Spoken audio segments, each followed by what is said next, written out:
Buenos días, mis hermanos. De nuevo, no sé si ustedes alguna vez han asistido a algún evento deportivo, sea de béisbol, voleibol, baloncesto, quizás una serie final de estas que se dan una vez en la vida, o quizás usted alguna vez ha asistido a un concierto que fue algo extraordinario, o quizás algún evento de baile, no sé, estos eventos que quizás Dios a usted le ha permitido asistir, que usted dice, wow, ¿qué es esto? Esto es un evento único en la vida, ¿sabe? Usted está tan emocionado y usted ve todo lo que está pasando y su equipo, era el equipo que estaba ahí en la final, quedó campeón y usted está celebrando y viendo todo eso y acá atrás de momento en su mente dice, wow, qué fantástico hubiera sido si yo pudiera celebrar esto junto con un hermano de la iglesia, con mis hermanos en Cristo, mi familia, que no están aquí hoy, pero wow, yo quisiera ver que ellos estuvieran aquí conmigo celebrando esto, porque esto es único en la vida.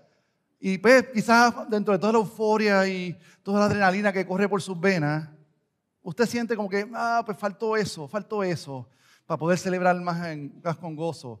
Pero cuando va saliendo del evento, que está saliendo todo el mundo de este lugar, providencialmente usted se encuentra a sus hermanos.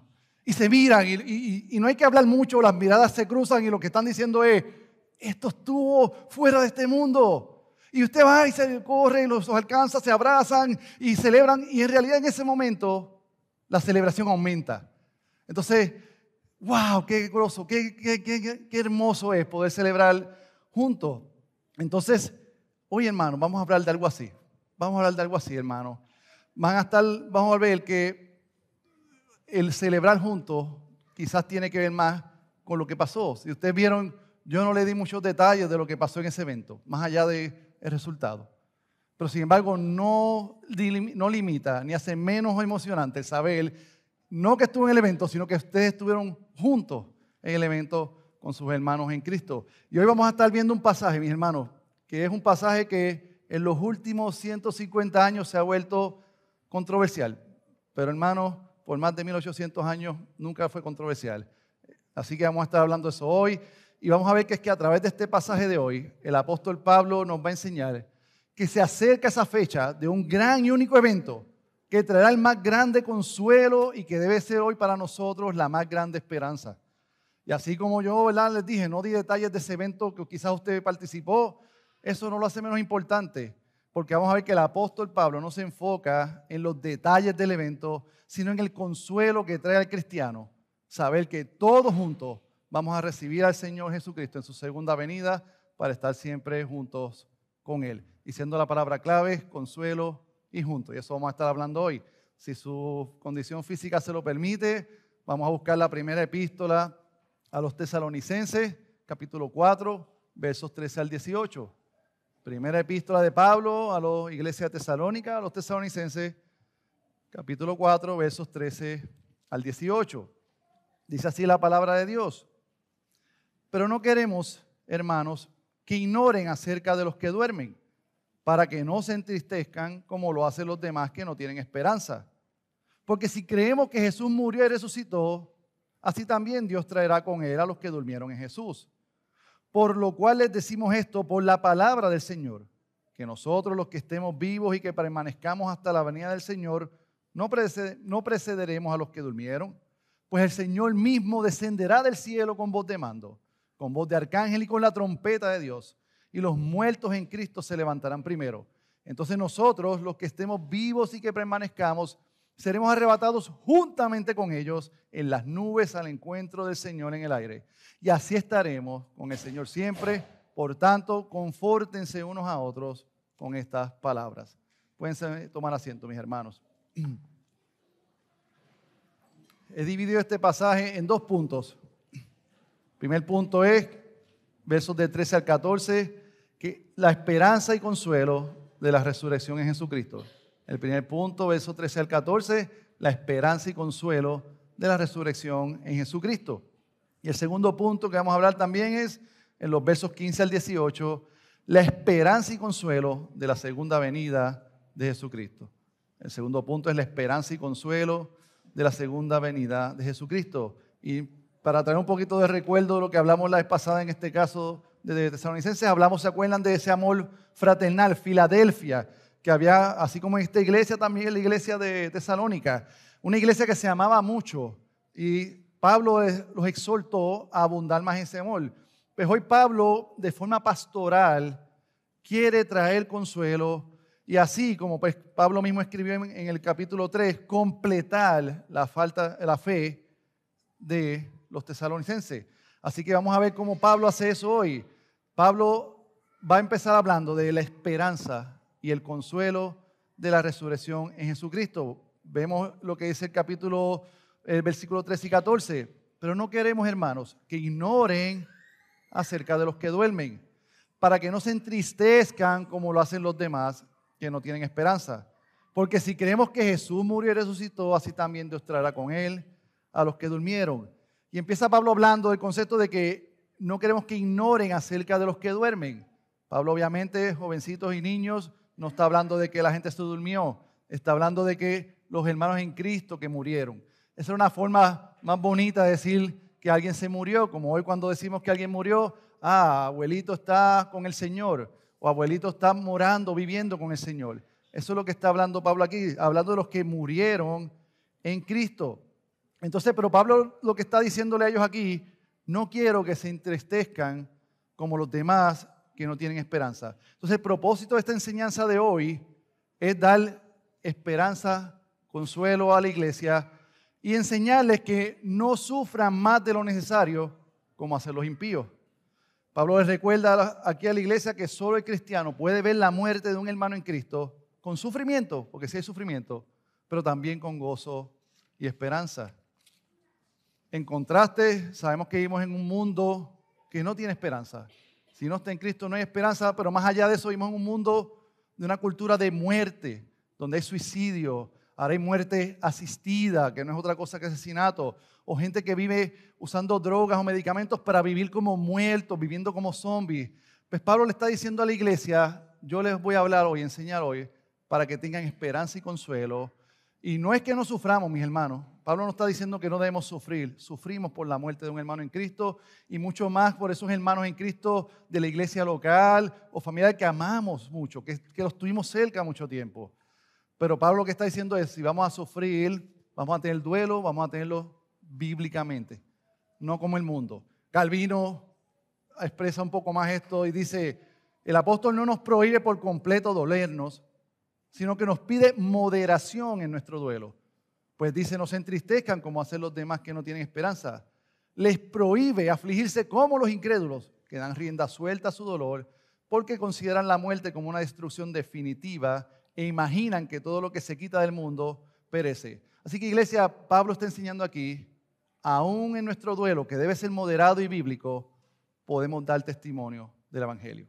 Así que eso es algo que podemos empezar a entender, que aún en la muerte, yo lo hablaba con los jovencitos en la escuela bíblica, podemos aprovechar ese evento para dar testimonio de que el cristiano tiene su esperanza en Cristo, en la resurrección, y llevar el Evangelio a otros, aún en la muerte. Porque nuestro duelo es diferente, mis hermanos. Nuestro duelo es distinto. Y no es un duelo que somos más piadosos por sufrir innecesariamente. No. Así que tengamos eso en mente. Ahora quizás surge la pregunta, Yoito, pero ¿por qué se entristecían en gran manera los tesalonicenses por esos hermanos que dormían o habían muerto? ¿Por qué Pablo toma este tiempo para escribirles y darles consuelo pastoral? ¿Qué estaba pasando ahí? Pues sepan que Pablo no da una razón específica, más allá de que sabemos que había duelo por la muerte de los hermanos en Cristo. También sabemos que no era por falta de enseñanza sobre la resurrección, porque eso era cristianismo 101, eso es básico y se enseñaba en todas las iglesias. Pero sí, la mayoría de los teólogos reformados establecen que parecía que por la razón que fuera, los tesalonicenses no estaban claros todavía en las enseñanzas de cómo iba a ser ese concepto de la resurrección en la segunda venida de Cristo. Entonces, ellos esperaban esta cercanía de la segunda venida de Cristo y pensaban que de alguna forma los hermanos que murieron o no iban a participar o no iban a tener las mismas bendiciones que los que estuvieran vivos. Entonces, eso aumentaba el dolor. Entonces, el resultado de esa quizás, ¿verdad?, malentendimiento, quizás supersticiones que todavía cargaban de la vieja vida, hacía que el concepto de mirar a la segunda venida de Cristo trayera sufrimiento innecesario a la iglesia. Y eso es lo que Pablo quiere corregir hoy. De hecho, ¿se acuerdan cuando hablamos de la gente esta de California en los años 70 en Norco, que George Smith dijo, no, viene Cristo, así que yo voy a asaltar un banco porque necesito dinero para esa época? Eso es lo que hace la falta de entendimiento de la segunda venida de Cristo. Trae sufrimientos innecesarios, sufrimientos que Dios no ha pedido ni ha mandado. Pero hoy en Puerto Rico es igual. La falta de entendimiento de la doctrina de la segunda venida de Cristo trae muchísimo sufrimiento en iglesias en este país. Así que vamos a ver, porque no somos más piadosos por sufrir cuando Dios no nos ha pedido sufrir. Hay gente que piensa que sí. No somos más piadosos por sufrir cuando Cristo ni Dios nos han pedido que suframos. En lo que Dios nos pida que suframos, sufriremos. Hablamos de que hay un momento en este pasaje de persecución, de muchas cosas, pero no somos más piadosos por añadir sufrimiento donde no tiene que estarlo. Así que Pablo, viendo quizás que habían cosas en Tesalónica, dice, pues yo les voy a dar dos razones para tener esperanza y consuelo ante la muerte de los hermanos en Cristo y la tan esperada y ansiada segunda venida de Cristo. Y la primera razón la vamos a ver en el versículo 14. La primera razón es la confesión de la resurrección. La confesión de la iglesia en cuanto a la resurrección. Miren qué dice el verso 14. Porque si creemos que Jesús murió y resucitó, así también Dios traerá con Él a los que durmieron en Jesús. Usted ve esa palabrita que dice ahí como que creemos. ¿Le suena eso a algo? Aquí a veces recitamos durante la Santa Cena el credo de los apóstoles. ¿Qué decimos? Creo en Dios Padre Todopoderoso, ¿verdad? La mayoría de los teólogos entienden que Pablo está citando una confesión de la iglesia. Que Pablo está citando algo que era universal en la iglesia de esa época, que con ese lenguaje estaban diciendo, Pablo está diciéndoles, recuerden hermanos, que nosotros creemos que porque Jesús murió y resucitó, también Dios, ¿qué va a hacer? Va a resucitar a los muertos en Cristo. O sea, que era conocimiento como tal. Y una confesión, ustedes saben que nosotros tenemos unas también, es una declaración formal de lo que se cree. Y esa declaración formal es para hacerla, ¿qué? Pública. Entonces, esta declaración es prueba de que sí la iglesia de Tesalónica sabía que los muertos en Cristo iban a resucitar. Por ende, el problema no era ese, sino que era el entendimiento ante lo que era la venida de Jesucristo. Ahora, lo que sí es nuevo es que Pablo les va a explicar a ellos, aplicar esa doctrina a su caso particular. Y entiendan que esto es lo que hace un buen pastor. Un buen pastor toma las enseñanzas de la Biblia, que no son nuevas para nosotros ni para nadie, porque están escritas hace 2000 años para ahí, pero las aplica a la vida particular de nuestra iglesia. Así que oren por su pastor Brani López para que cada día sea más iluminado en poder tomar las enseñanzas de la Biblia y aplicárnoslas a la vida de esta iglesia local. Entonces, como ya sabemos que el problema no era la resurrección de los muertos, pues ya establecimos que eso no es el hecho aquí. El hecho es que era el entendimiento. Y de hecho, para que estén claros, Pablo ni siquiera habla mucho de qué va a pasar con los vivos. Él habla de eso en otras epístolas. Pero sí nosotros, basado en lo que Pablo habló en 1 Corintios 15, tenemos nuestra confesión en cuanto a esto. Y si quieren apuntar por ahí, en la Confesión de Fe de Westminster, capítulo 32, párrafo 2, dice: los que se encuentren vivos en el último día no morirán, sino que serán transformados, y todos los muertos serán resucitados con sus mismos cuerpos, y no con otros, aunque con diferentes cualidades, los cuales serán unidos otra vez a sus almas para siempre. Entonces Pablo lo que está diciendo aquí, y la confesión, y Pablo en 1 Corintios, es que los muertos resucitarán glorificados, pero los vivos seremos transformados y glorificamos si es que estamos ahí cuando Cristo venga. Entonces, hermanos, quiero que entiendan o se pregunten quizás si vemos la resurrección de los muertos en el día final como un evento glorioso que compartiremos con nuestros hermanos muertos en Cristo. Y si nosotros estamos muertos en Cristo, con los que hayan quedado vivos para esa época. Piensen en eso, pues yo sé que aquí lo hablamos mucho y se habla mucho, pero meditamos en eso. Trae esperanza y consuelo a nuestra vida. Nos levantamos cada día por la mañana cuando llega el desánimo, los cansancios, la depresión, pensando, algún día veré esa resurrección. Y algún día estaré con mis hermanos en Cristo, juntamente allí, en ese gran evento, en ese mega concierto de Cristo, celebrando con ellos. ¿Nos trae esperanza eso? Quizás un domingo como hoy, que los ánimos para venir a la iglesia quizás no eran los mejores. Luchas, peleas, retrasos, ansiedades. Nos trae ánimo y esperanza, consuelo, sabe Él, que habrá un día que estaremos convocados frente a Él y ya no habrá más dolor, más desánimo, no habrá más pecado y estaremos gozosos, gozándonos con Él juntos, viviendo con Él para siempre. Eso es lo que tenemos que hacer. Pablo está trayendo esto no solamente como una filmación de enseñanza doctrinal. Pablo está queriendo traer consuelo, esperanza a cada uno de los tesalonicenses y a nosotros hoy. El versículo 18, que es el tema principal para todos los efectos, o la exhortación principal, dice: confórtense unos a otros con estas palabras. Entonces tomamos el tiempo como iglesia para consolarnos unos a otros con estas palabras. Porque no solamente en los funerales, vamos a los funerales y a los entierros y damos confort, queremos dar confort, pero lo hacemos diariamente, domingo a domingo. Damos confort a la iglesia cuando nuestros hermanos pecan con nosotros. Yo aquí he llegado domingos y he pecado contra hermanos, sabiéndolo y no sabiéndolo. A veces no me doy cuenta. Y he tenido que pedir perdón cuando me doy cuenta. Y yo sé que eso lastima. Pero y ustedes muy probablemente han pecado contra mí y contra alguien más también. Pero usamos a la resurrección para decir: ese hermano mío aunque pecó, algún día yo estaré con él allí en este mega evento de la gloriosa venida de Cristo y ya no habrá más pecado. Y estaremos frente a nuestro Señor glorificados, santos en perfección, gozándonos juntos. Vemos hacia nuestros hermanos, se lo decimos: mira hermano, eso que hiciste me lastimó, pero tranquilo.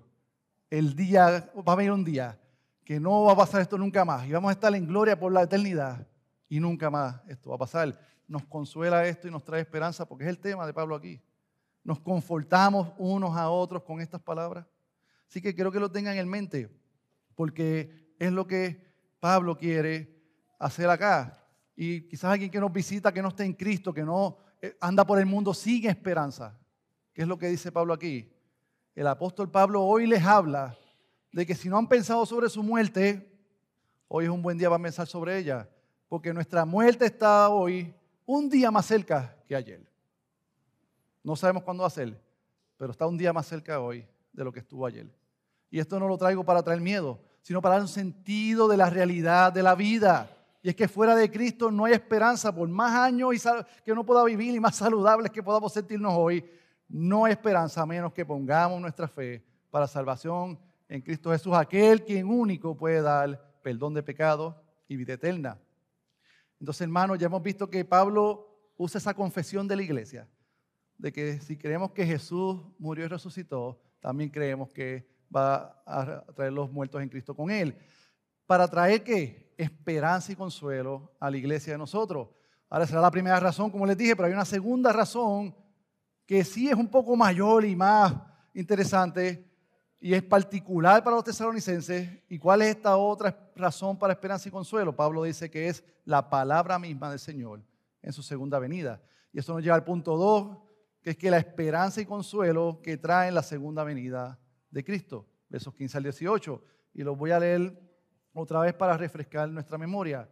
Dice así: por lo cual les decimos esto por la palabra del Señor, que nosotros los que estemos vivos y que permanezcamos hasta la venida del Señor, no precederemos a los que durmieron, pues el Señor mismo descenderá del cielo con voz de mando, con voz de arcángel y con la trompeta de Dios, y los muertos en Cristo se levantarán primero.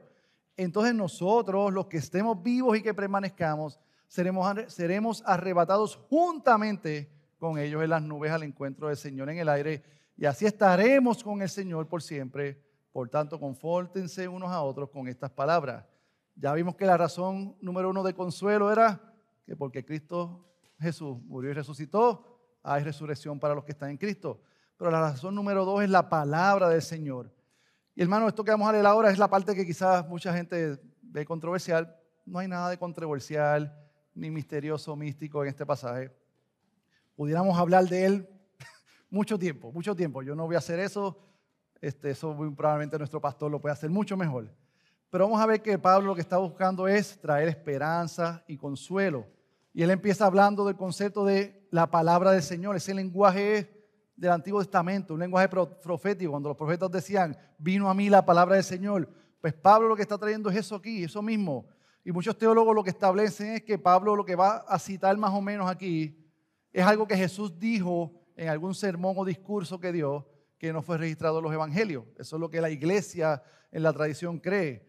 Y de hecho Calvino lo que habla, dice, por ejemplo, Calvino menciona este comentario, dice, aunque Pablo había aprendido por revelación todos los secretos del reino celestial, era más adecuado para establecer en la mente de los creyentes la creencia de la resurrección, el dejarles saber aquellas cosas que habían sido pronunciadas directamente de la boca de Cristo.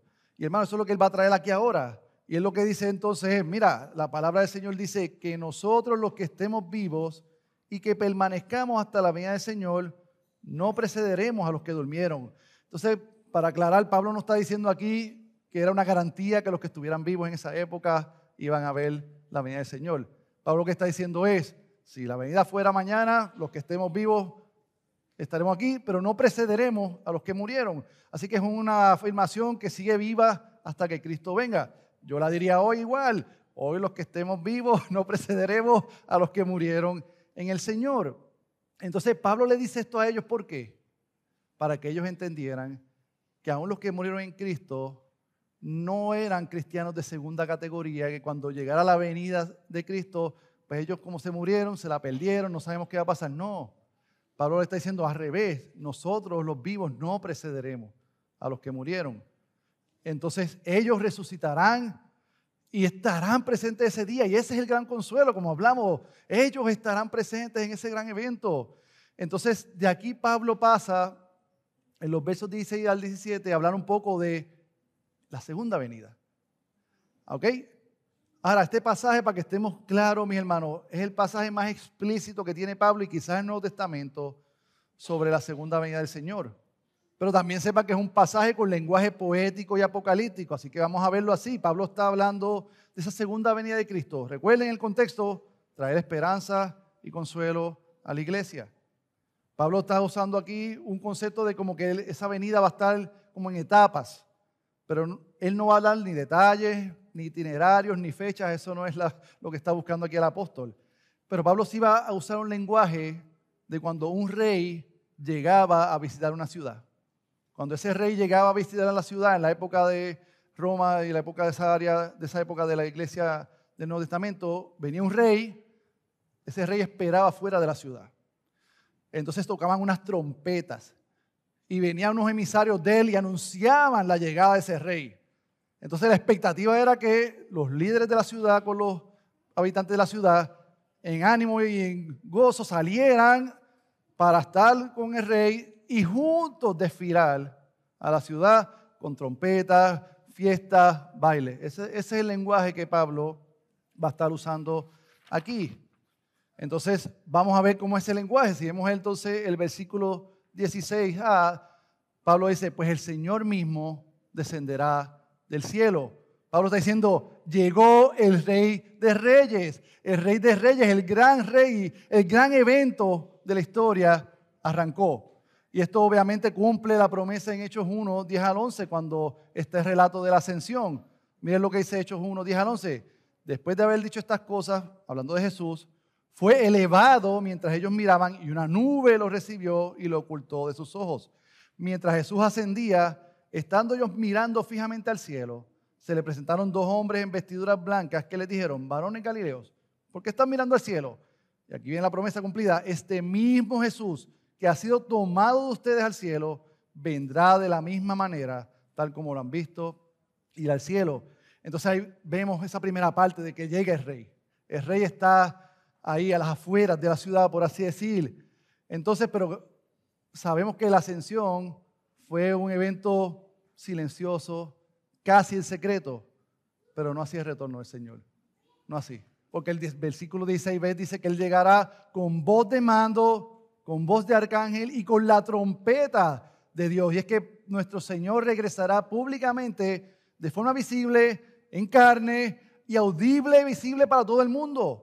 Tipo el monte Sinaí en Éxodo. Muchos teólogos dicen que eso fue como cuando Moisés fue a dar la ley en Sinaí, que el monte retumbaba, había una nube, ruido. Ese es el mismo evento que va a estar pasando. Ahora volvemos. El rey ahora está con sus emisarios anunciando su llegada. Pero de igual forma, mis hermanos, esto es lenguaje poético y apocalíptico.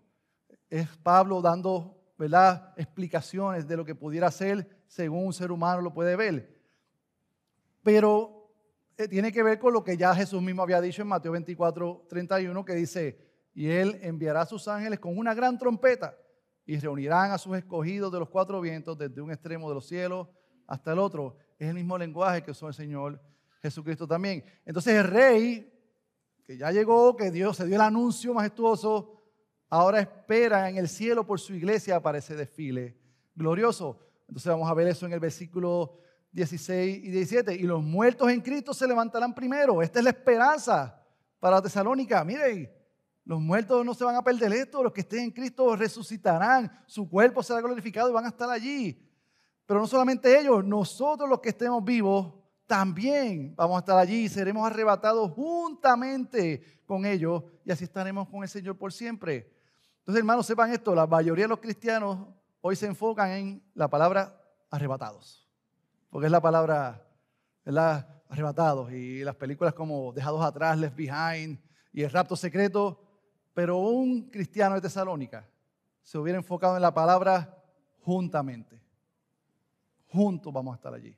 Tanto mis hermanos en Cristo que murieron, como los que estemos vivos, juntamente vamos a estar allí. Y ese es el enfoque que tiene que traer el apóstol Pablo.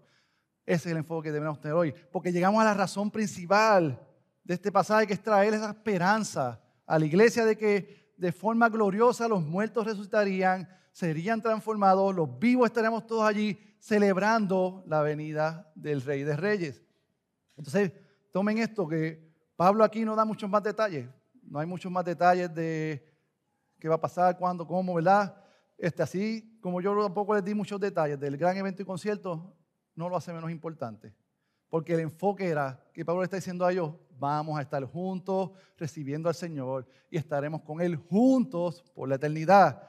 De hecho, Pablo aquí no habla de un rapto secreto y no hay que enfocarse en esos detalles. Y aún en el capítulo 5, si algún día me permiten exhortar, habla de los tiempos, pero de igual forma, aunque habla un poco más del concepto de cuándo será la venida de Cristo, en 1 Tesalonicenses 5:6, Pablo de resumen que lo que dice es, gente, no sabemos cuándo viene, pero por tanto no durmamos como los demás, sino estemos alertas y seamos sobrios. Y esto es lo que quiere traer el apóstol Pablo, hermano. Ese consuelo a la iglesia.